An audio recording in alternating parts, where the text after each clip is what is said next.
Hello বন্ধুরা, welcome back to my channel আর Ankita vlogs. আজকে একটা ছোট্ট ভিডিও তোমাদের সাথে শেয়ার করতে এলাম। তো আমি বানিয়ে নিয়েছিলাম, এটা 4 দিন আগে বানিয়েছিলাম যদিও। সর্ষে পোড়া মাছের ঝোল, তো কাসুন পোড়াও মাছের ঝোল বলে এটাকে আর কি। তো দেখো আমি কিভাবে বানালাম। তো খেতে কিন্তু সত্যি খুব টেস্টি হয়েছিল। তো প্রথমে আমি কালো সর্ষে নিয়ে নিয়েছিলাম আর ওটাকে আমি শুকনো খোলায় ভেজে নিয়েছিলাম। দেখলে কীরকম পোড় করে ফুটছিল। আর ওইভাবেই আমি মানে ওটাকে ক্র্যাশ করে নিয়েছিলাম হামানদিস্তাতে।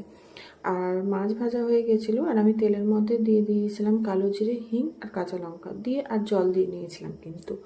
তারপর সে জলের মধ্যে পরিমাণ মতো লবণ হলুদ দিয়ে এই দেখো গুঁড়ো করে নিয়েছি আমি। এটা আমার গুঁড়ো করা হয়ে গেছে, যেটাকে বলা হয় কাসুন পোড়া।